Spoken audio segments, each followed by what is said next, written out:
Good morning दोस्तों, welcome to the साहित्य academy. साहित्य अकेडमी में आपका स्वागत है। आइए एक नए टॉपिक के साथ शुरुआत करते हैं।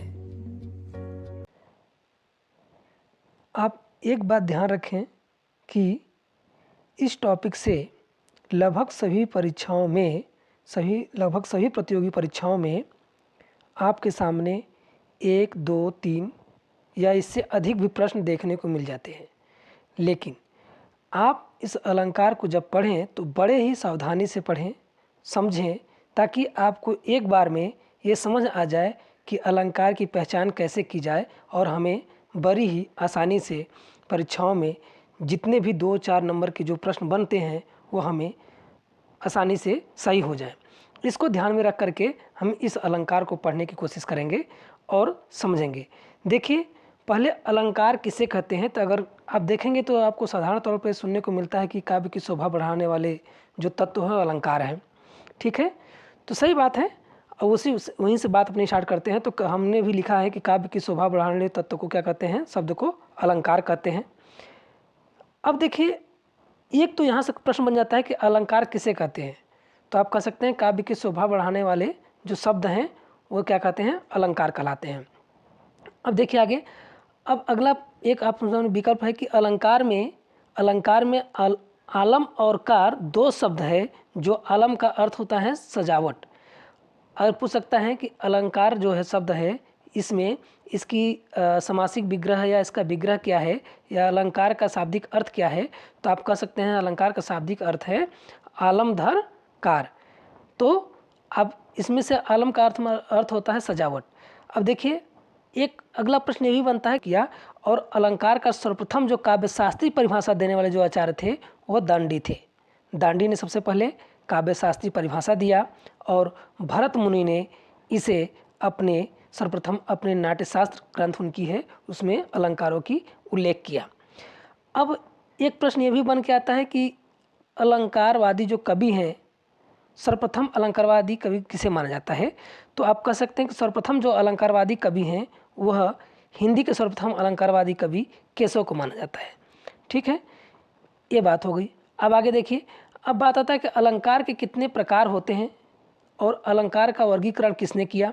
तो आप ध्यान रखें कि जब अलंकारों के वर्गीकरण की बात होती है तब आपके सामने एक प्रमुख आचार्य आते हैं वामन।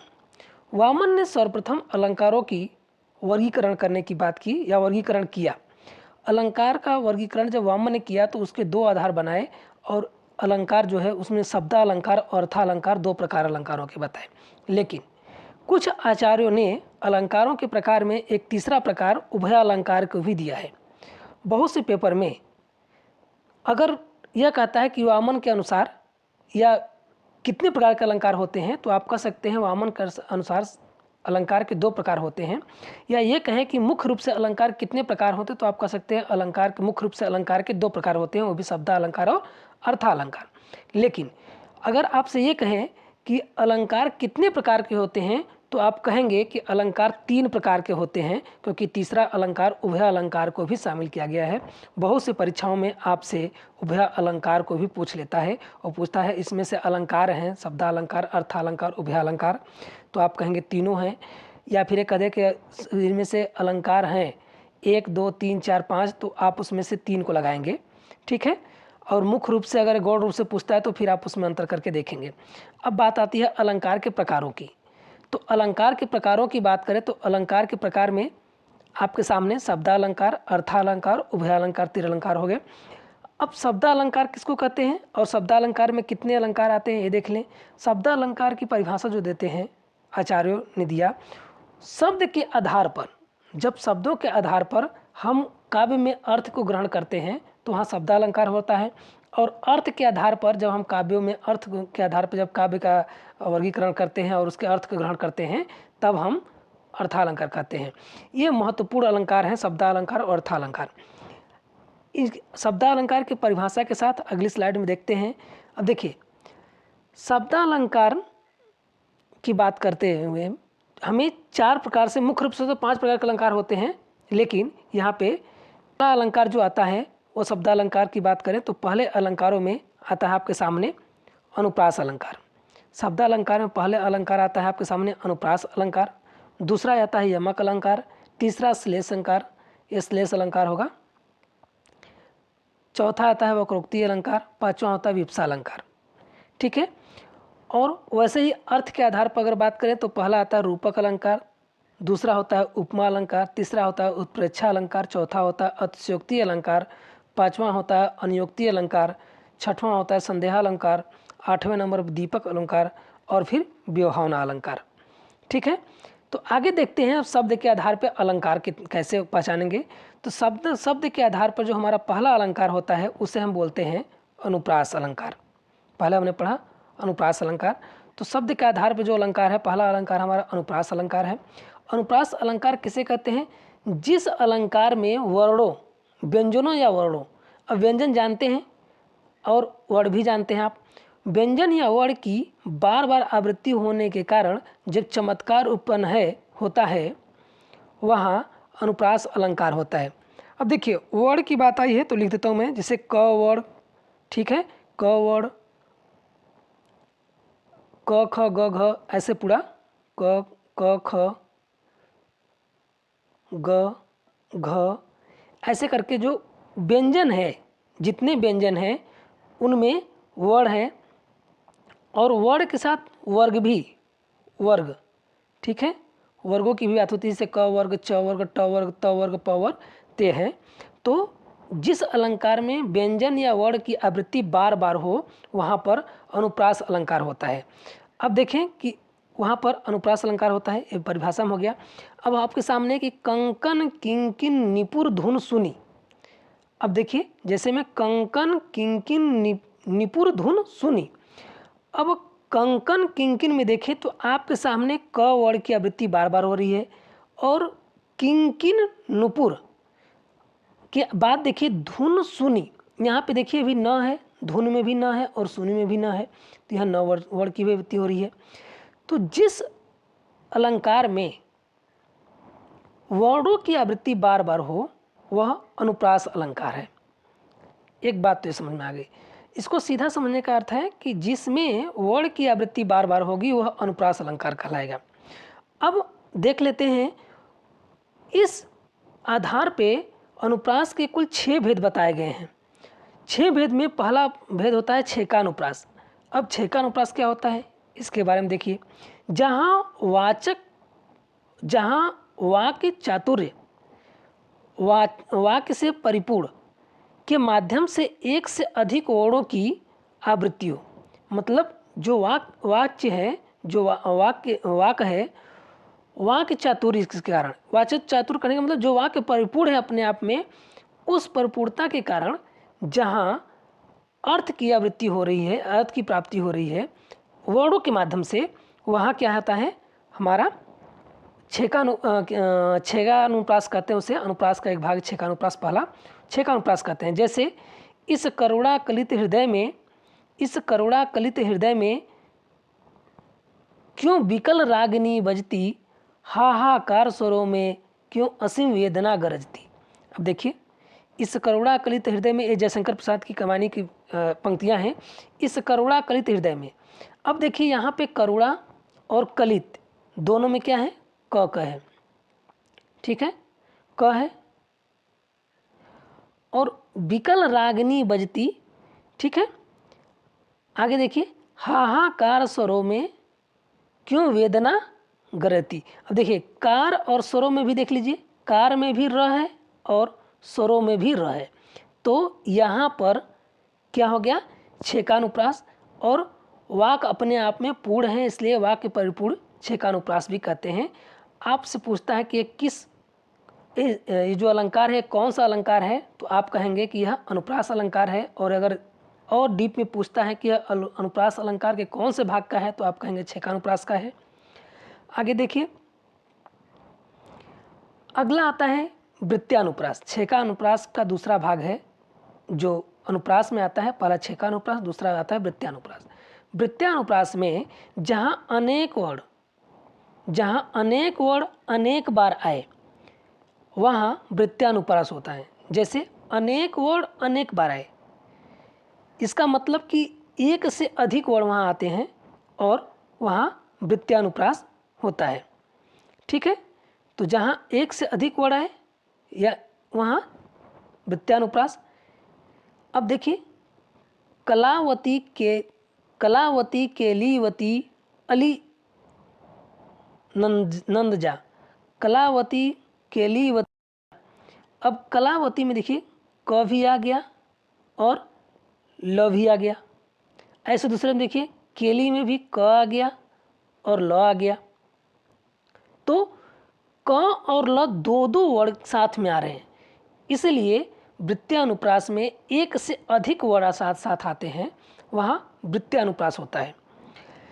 अब अगला अनुप्रास आता है श्रुत्यानुप्रास। श्रुत्यानुप्रास में मुख के उच्चारण स्थान से संबंधित विशिष्ट वर्णों के समय को श्रुत्या अनुप्रास कहते हैं। अब देखिए कि जब हम किसी चीज़ को सुनते हैं और सुनने के लिए जो हमारे मुख से जो ध्वनि निकलती है, उसके आधार पे जब हम वर्णों को बांट करके देखते हैं तो यहाँ श्रुत्यानुप्रास होता है। जैसे हम देखिए पढ़ते हैं, देखिए पाप प्रहार प्रकट कई सोई, भरी क्रोध जल जाई न कोई। अब देखिए यहाँ पे क्या है कि श्रुत्यानुप्रास कैसे हुआ कि मुख के उच्चारण के स्थान के आधार से बटा हुआ है। जैसे पाप प्रहार, देखिए यहाँ तो प भी हो गया, यहाँ भी प है, यहाँ भी प है, और पाप के बाद प्रहार प्रकट प्र यहाँ भी है। कई सोई, भरी क्रोध जल जाए न कोई। तो यहाँ पे पूरा पूरा अलंकार जो है ये श्रुत्यानुप्रास का है, ठीक है। अगला देखिए अंत्यानुप्रास आता है। एक अलंकार है जो नंबर 4 पे आता है, अंत्यानुप्रास। जहाँ पद के अंत में एक ही वर्ण और एक ही स्वर की आवृत्ति हो, वहाँ अंत्यानुप्रास होता है। क्या होता है? जहाँ वर्ण के अंत में, जहाँ पद के अंत में एक वर्ण हो और एक स्वर हो, ठीक है, वहाँ अंत्यानुप्रास होता है। जैसे गुरु पद मृदुल मंजुल अंजन, नयन अमीय दृग दोष विभंजन। देखिए गुरु पद मृदुल मंजुल अंजन। अब देखिए यहाँ पे नयन अमीय दृग दोष विभंजन, ये पूरा का पूरा आप देखेंगे एक तरीके से श्रुत्या अंत्यानुप्रास है, क्योंकि इसमें दो वर्ण है, एक स्वर भी है और एक क्या है, वर्ण भी है आपके साथ।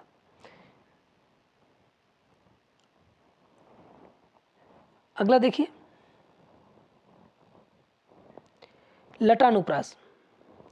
लटानुप्रास में जहाँ शब्द अर्थ के पूरे समूह की आवृत्ति होता है, वहाँ लटानुप्रास होता है। जहाँ शब्द अर्थ के पूरे समूह, शब्द भी हो और अर्थ भी हो, दोनों के पूरे समूह की आवृत्ति जब हो, तब वहाँ क्या होगा, लटानुप्रास होगा। जैसे आप देखिए पूत सपूत तो का धन संचा, पूत सपूत तो का धन संचा, ये दोनों पंक्तियाँ जो है एक ही हैं, मतलब एक विपरीत में है कि पूत सपूत तो का धन संचा, पूत कपूत तो का धन संचा। अब देखिए यहाँ पे अर्थ से देखेंगे तो शब्द क्या है, पूत, पूत मतलब पुत, सपूत मतलब अच्छा, तो का धन संचा, उसके लिए धन क्यों संचना। लेकिन पुत माने पुत, कपूत मतलब दुष्ट प्रवृत्ति का हो तो का धन संचा, उसके लिए भी का धन संचा। ये दोनों पंक्तियाँ लटानुप्रास की है। और लटानुप्रास का असली पहचान है कि सही पहचान है कि पूरे समूह की आवृत्ति होती है, मतलब जो पहली पंक्ति है उसकी और अंतिम जो पंक्ति है उसकी, दोनों पंक्तियाँ जो है बार बार रिपीट होगी। अब इसमें जो धन संचने की बात है, यहाँ पे देखिए पूत, तो यहाँ भी दोनों पंक्तियों में पूत यहाँ भी है और धन संचय यहाँ पे भी है। इसमें दो शब्द आए हैं, पूत और दूसरा धन संचय। और दूसरी पंक्ति में भी देखिए पूत आया हुआ है और धन संचय आया हुआ है। जिन पंक्तियों में एक ही शब्द की आवृत्ति पूरे शब्द और अर्थ के आधार पर बार बार रिपीटेड हो, तो वह क्या होता है, लटानुप्रास होता है। अब शब्दालंकार का दूसरा अलंकार आता है यमक अलंकार। देखिए ध्यान रखने की सबसे बड़ी बात यह है कि अनुप्रास अलंकार में आपके सामने बार बार वर्णों की आवृत्ति होगी और वह वर्ण के आधार पर हम उसे पहचानेंगे कि यह वो अनुप्रास अलंकार है। लेकिन यमक अलंकार में आप ध्यान दें कि जहाँ शब्दों की आवृत्ति बार बार हो और उसके अर्थ भिन्न हो, वहाँ यमक अलंकार होता है।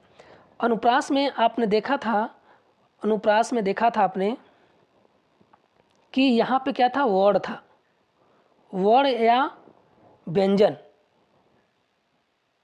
की आवृत्ति बार बार हो रही थी। लेकिन यमक अलंकार में आपने देखा कि यहाँ पर शब्दों की आवृत्ति है।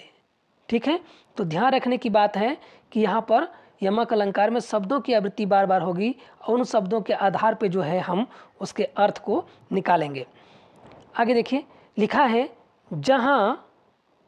जहाँ शब्दों की आवृत्ति बार बार हो, उसके अर्थ भी भिन्न हो, वहाँ यमक अलंकार होता है। आपको देखना है कि उसके शब्द क्या हैं, बार बार आए हों और उसके अर्थ भी क्या हों, भिन्न हों, तब वह क्या होगा, यमक अलंकार होगा। और देखिए कि लिखा है आपके सामने एक उदाहरण है, काली घटा का घमंड घटा, काली घटा का घमंड घटा। अब काली घटा क्या है, काली घटा, देखिए घटा यहाँ भी है, घटा यहाँ भी है। एक घटा का अर्थ है काली घटा, मतलब काला बादल। ठीक, घटा का मतलब अर्थ है बादल। ठीक है, और घमंड घटा, यहाँ इस घटा का अर्थ है कम होना, कम होना। ठीक है, तो एक ही शब्द आया, दो बार आया, लेकिन उसके अर्थ जो है अलग अलग हो गए। तो देखिए, पहला जो काली घटा यानी कि बादल का, काला बादल, ठीक है, का घमंड घटा यानी घमंड जो उसका कम हो गया, काली बादल का घमंड कम हो गया। दूसरे में देखिए कि अब ये लिखा है